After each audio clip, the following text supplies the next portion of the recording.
Today, I'll show you how to create a stained glass effect using your Cricut machine.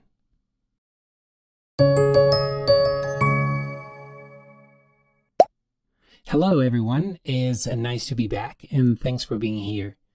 Please don't forget to subscribe to my channel for more videos like this, and don't forget to give this video a thumbs up if you like it. I really appreciate it. The ancient art of stained glass can be usually found in the windows of religious buildings across the world.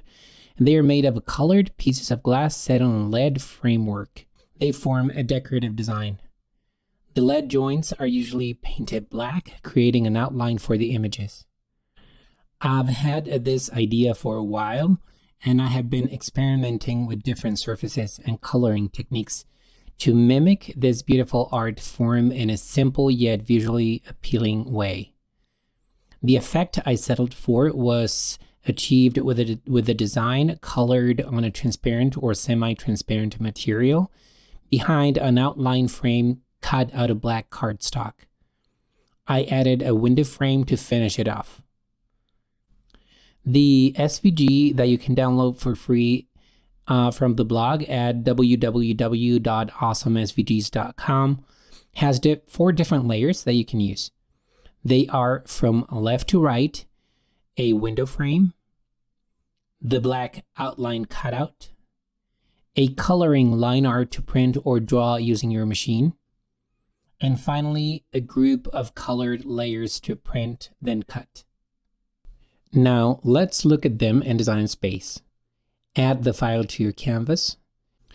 When it loads, you will see every element is grouped, so the first thing you'll need to do is ungroup it. Then you'll be left with the 4 mentioned elements. On the left, you have the window frame. This is totally optional, but I think it gives the final piece a nice finished look. In my project, I used a 95-pound cardstock from Warehouse Paper Company. This is a gorgeous, solid core color with a subtle pearlescent shimmer finish on both sides. If you use a lighter cardstock, I suggest to cut 2 layers and glue them together to get a good firm contour for your stained glass effect. Next, we have the black outline. You will need a good quality cardstock that can deliver intricate cuts. I used my go-to Nina Creative Basic Premium 65-pound cardstock and also a local brand of linen texture cardstock that never fails me. But you can use your favorite one. The SVG designed for this element has rounded corners and no sharp points that allow you to achieve the cleanest cut possible. These rounded corners also give the illusion of molten lead solder at the joints, giving it a more realistic look. Now on the right, we have 2 elements, the line art and the colored artwork. You will need to choose either one of these elements depending on the material and technique you want to use. The line art, which is the 3rd element from left to right, as the name says, is a group of outlines for you to draw or print on your coloring surface. There are 3 layers in this element, and you will need to change a couple of things to use this one depending if you want it drawn using a pen on your machine or printed as a print then cut element. To have the design drawn on the paper, first change the operation for the 1st and 2nd layer on the top menu from Basic Cut to Pen. You can use any color, but might want to use a light one that can be seen from the back of the paper. The type of ink used for this isn't really important since you'll be coloring on the opposite side, so don't worry if the ink is not compatible with your coloring medium. Just make sure the pen writes okay on the paper without fading or smudging. Then select the 3rd layer and change its color to pure white, keeping the operation on cut. Finally, select all 3 layers by clicking on the group name and click on Attach. This will attach the pen lines to the cut line around. If you click on Make It, you will see that the element is ready to be drawn and then cut with your machine without the need of a printer. In case you want the line art printed, you will need to change the operation only for the top layer from Basic Cut to Pen, and then select a light color. I used Armadillo on mine, and I'll leave the other 2 layers untouched. You will then turn all 3 layers into a print then cut element using the flatten function located at the bottom of the layers panel. When you click on Make It, you will see that this turned into a print then cut outline ready to be printed and then cut on your Cricut machine. The rightmost element is the colored artwork that contains several sublayers that create the final colors of the image. Each section has a light color base in a darker center that, once printed, give the illusion that stained glass has in real life. You will need to select this group and flatten the layers to turn them into a print then cut element. Click on Make It to make sure the image is sorted onto the print then cut mat. Now, let's talk about materials to use for the colored elements. Vellum. Vellum is a semi-transparent with a semi-matte finish material and can be colored or printed on both sides. When applying color on top, the medium is more noticeable, which means the marker streaks and pencil strokes will show more as well. I tried different types of vellum, but the one that worked best for me with all the techniques was the Strathmore Inkjet Translucent Vellum. It has a little bit of a texture surface on both sides that I believe helps retain the coloring medium better. There are 3 ways you can apply color to this vellum paper. First, colored pencils on vellum. To apply the design to be colored, you can draw it or print it using the previously described methods. Once you have the line art on the paper, you'll need to work on the opposite side to avoid the pencil strokes and the dull look of the pencil lead from showing. Remember that when working on the opposite side, whatever color you lay on first will show more on the right side, so keep that in mind.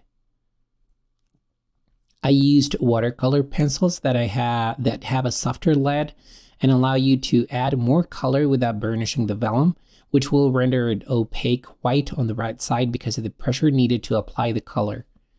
So start by selecting your desired colors and use the 2 tones for each section, a lighter shade for the outside and a darker one for the center. Apply a thin layer of the lighter color in each section, pressing it harder near the outside to make the color more saturated. Then take your darker shade and apply it in the center lightly. In this case, leave about 1/4 of an inch of the lighter color around the darker one. Keep checking the process from the right side and apply more color if needed. And be careful not to use too much pressure. Finally, use a lighter shade to add an even layer of color, including the center, and lightly blend the edge where the colors meet. Keep working each section until everything is colored. You can work on all of the same color sections at once and use the file as reference for the color placing. Second, Copic markers on vellum. Print or draw the design on the vellum and again work on the opposite side. I suggest you use darker, more saturated colors than the one you're aiming for on your final piece, as they will appear more faded on the right side. Do a color test on a scrap piece of vellum. If you feel your colors are not showing enough, use darker, more saturated shades. Unlike colored pencils, the marker's ink dries out and stays on the surface, making it difficult to blend once it does. So work on one section at a time, applying a lighter shade on the outside and a darker one in the center like you did before. Blend immediately with a lighter color, only the edge where the colors meet without going over the darker color in the center to avoid removing previously laid colors. Check constantly from the other side to see how intense the colors are. Keep working on one section at a time until you finish the piece. Number 3, printing on vellum. Choose the right kind of vellum depending on your printer. Strathmore has a laser and an inkjet vellum that look very similar, so make sure you get the correct one. The laser kind is a little bit thicker and it does not take other coloring mediums as well as the inkjet kind does. For this method, you will need the colored artwork that was flattened to be printed and cut. Use the system's printing dialog to adjust your settings. I used the matte photo paper setting for the paper type and the highest printing quality on my Canon PIXMA 7200 series. This ensures for a larger amount of ink to be placed on the surface of the vellum, obtaining a well-saturated image. Because the ink is laid evenly on the surface, you won't see streaks or ink blotches, and the layer retains the semi-matte finish, so you can use the printed side up. I would suggest to print one sheet at a time, since this type of media fits best when it stands alone in the printer tray. This method is definitely less time consuming and will help you to make several cards faster. On the other hand, we have transparencies. They are acetate or polyester transparent flexible sheets that can be drawn onto with permanent markers. Because the overhead projector system in which they were used is being discontinued, they are hard to find sometimes. I will put the link on the video description below to the ones I found on Amazon that are great for inkjet printing. I tried several methods of coloring and I'll show you the two that work best. Coloring on transparency. Like before, you can draw or print the line art on the transparency. I could have used glass paint or other kind of acrylic or enamel paints, but I wanted to stick with what I had at hand, and also the design has some tiny sections that could be hard to color with the brush. So I tried a couple of markers, and the ones that work best for me are Sharpie markers. The downside about these is that although less expensive than Copics, they are more limited when it comes to the color range. Because of the color availability, I did not do any shading or blending and just applied a flat color on each section, trying to tint the ones I had to achieve the desired shade. Because of the transparent quality of the film, this technique is definitely more unforgiving than vellum, and you will end up with a more streaky result even when using markers on inkjet or laser transparencies. It is an option though if you are going for a sketch-like rugged look. Printing on transparency. As with vellum, you will need a specific type of transparency made for inkjet or laser depending on the printer you'll be using them in. These are coated with a thin layer of ink stabilizer or toner stabilizer. Laser ones can also withstand the heat of the printers, so choose accordingly. You will need to load one sheet at a time on the printer tray also, and use the system's printing dialog to adjust your settings. The best results are obtained when using glossy finish photo paper setting and high or best printing quality, so a good amount of ink is placed on the surface, saturating the colors beautifully. The end result in transparencies is a shiny, even colored surface that resembles that of real stained glass. It is, however, highly transparent, more so than vellum, and it will show any underlying surface color. So if you're going to use this particular design as an embellishment for cards, I'd stay within light colors like white, off-white, light yellow, or pink, or maybe a light gold for the card base. And I would stay away from greens and blues in this case, but you can try other options depending on your design. No matter the technique you used, to assemble the embellishment you will need an adhesive that can bind the cardstock outline cutout to the vellum or transparency. Water-based glues won't do the job, so you'll need a synthetic adhesive like Yoo-Hoo all-purpose resin adhesive, or maybe a permanent spray adhesive like Scotch 77 multi-purpose adhesive. Personally, I prefer the spray adhesive because it provides a thin, even layer of adhesive that will hold all the points, nooks, and crannies of the design. It is important, though, not to overdo the amount and remove the excess from all edges before gluing it to the colored piece to have clean edges. So, with a pair of self-closing tweezers, that's the one I use, hold the outline cutout wrong side facing up inside a small cardboard box about 2 inches from the bottom. Do short halfway squeezes to the nozzle of the spray can, aiming to different areas of the cardstock without going twice over the same spot. Next, tap lightly onto a lint-free cloth to remove the excess adhesive from the edges. Align it to your design without touching it, and once you are sure it is centered, press it against the colored piece. Flip it over, place a sheet of copy paper on top and rub lightly with the palm of your hand to adhere the cutout completely and remove the copy paper immediately to prevent it from sticking to the embellishment. If you want to make a standalone embellishment, I suggest using 2 or even 3 printed layers stacked to make the color more intense. In this example, I used 3 printed layers, a cutout outline on each side, and also a window frame on both sides to create a Christmas ornament. Just keep in mind that you'll need to mirror one of each of the layers to be facing right on the opposite side. To adhere the layers of vellum or transparencies together, you can do it by applying small dabs of glue here and there behind the black outlines using a toothpick. This is to make sure the pieces don't separate. Now there you have it. All 5 methods compared side by side.